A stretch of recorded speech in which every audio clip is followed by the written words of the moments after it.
Los narcisistas en los negocios y en la política están orientados hacia un solo objetivo: obtener suplemento narcisista, que es atención, admiración y adulación. También el narcisista en el sexo está orientado a obtener suplemento. El narcisista o la narcisista en la academia está orientada o está orientado hacia la atención y admiración, es decir, suplemento narcisista.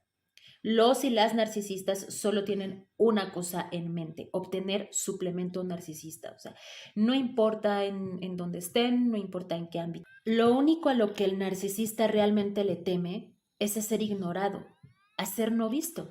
Y como ya hemos analizado, es un issue muy infantil que viene de un conflicto no resuelto de la infancia. A un bebé le afecta profundamente no ser visto por sus padres, aunque sea un padre o una madre abusivo, porque aún el padre o madre abusivo alimentan al bebé y lo dotan de las herramientas básicas para poder sobrevivir. En la mayoría de los casos. En muchos casos no, por supuesto. Y entonces, un padre o una madre que ignora abiertamente, hostilmente y totalmente a el bebé, pone en peligro la vida de este bebé. Es una cuestión de supervivencia. Y el narcisista desde la primera infancia se traumatizó seguramente por un padre o una madre, sobre todo una madre negligente y abusiva, que no lo miró en todo el sentido de la palabra. Y ese bebé, siendo un narcisista ya en la adultez, sigue teniendo esa superstición, por llamarlo así, de que si no es visto, morirá. Si no es vista, igual que un bebé lo necesita, morirá. Porque desde que era muy pequeño o muy pequeña, no se le miró y se puso en peligro su supervivencia. Y se relaciona con el mundo a través de este trauma.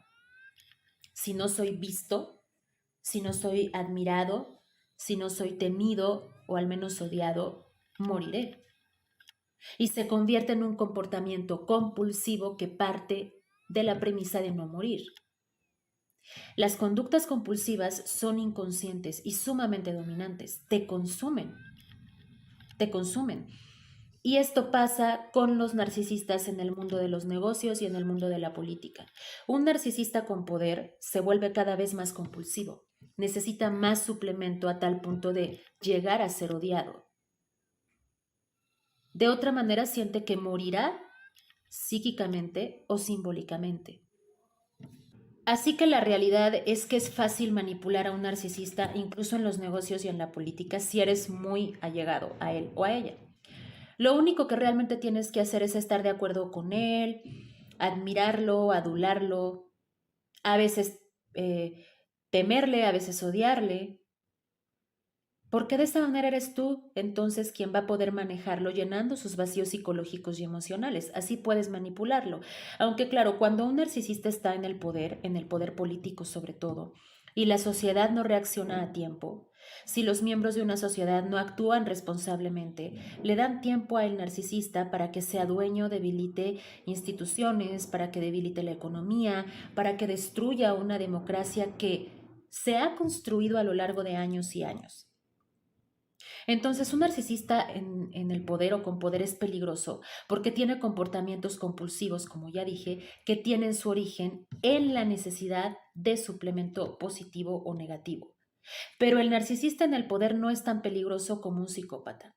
En realidad el psicópata es diferente y el psicópata es mucho más peligroso porque primero que nada los psicópatas tienen múltiples objetivos o metas. Un psicópata no va a tener solamente un objetivo, o sea, como el narcisista, que su objetivo es simplemente obtener suplemento. El psicópata, por ejemplo, estaría interesado en el dinero porque el dinero le da poder y porque el poder le va a dar acceso a otro tipo de cosas. Entonces, todo lo que hace el psicópata es como una reacción en cadena que tiene que ver con el dinero, con el poder y con el sexo. Los psicópatas son mucho más complejos en este sentido porque están completamente orientados hacia objetivos muy específicos. No piensan en las demás personas. A un psicópata no le interesan las demás personas.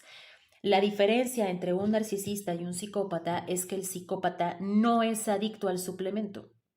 No es adicto al suplemento narcisista. No es adicto a la atención ni positiva ni negativa. El psicópata es mucho menos manipulable que un narcisista. Es súper difícil manipular a un psicópata. Los psicópatas muchas veces no tienen control de los impulsos. Los psicópatas odian a la autoridad. Por lo tanto, un psicópata en el poder odia a las instituciones y figuras de autoridad. La premisa de un psicópata es: las cosas se hacen a mi manera o no se hacen. Los psicópatas son además agresivos y muchas veces desplegan una agresión ostentosa, abierta.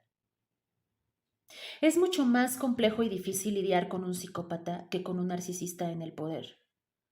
Los narcisistas son, dice Sam Bagnin, como máquinas binarias, suplemento o no suplemento. En cambio, los psicópatas ocultan muy bien su agenda y algunos psicópatas planean todo a largo plazo. Y eso también los hace más peligrosos, mucho más peligrosos que un narcisista. Cabe mencionar que los psicópatas vienen en una variedad de formas, tamaños y colores muy, muy diversos. Tenemos a psicópatas desregulados completamente, el típico psicópata violento. También tenemos al psicópata encubierto, al que planea a largo plazo, o al maquiavélico, o al psicópata sádico, como Hannibal Lecter, por ejemplo. Y en este sentido, la psicopatía y el narcisismo están al servicio del sadismo. También hay narcisistas sádicos. Muchas veces hay una transición en estos personajes del suplemento narcisista al suplemento sádico. Por ejemplo, si una mujer muy atractiva le ofrece sexo a un narcisista sádico, primero este narcisista sádico la va a humillar, la va a frustrar y luego tendrá sexo con ella. Y por ejemplo, un psicópata sádico en el poder lo que hará será arruinar y destruir los frutos de años y años de la construcción de una sociedad, de una democracia, de instituciones, de la economía. Va a destruir todo solamente para poder ver a millones de personas enojadas o sufriendo, pero al mismo tiempo él manteniéndose en el poder. Ese es el suplemento sádico. Destrucción. Aproximadamente el 3% de la población es narcisista y alrededor del 1% de la población es psicopática. Y los sádicos están dentro de los narcisistas y los psicópatas, y son además implacables. Los tipos sádicos matan y destruyen. Son una máquina de destrucción. ¿Y por qué alguien querría destruir 20 o 30 años de economía o de democracia?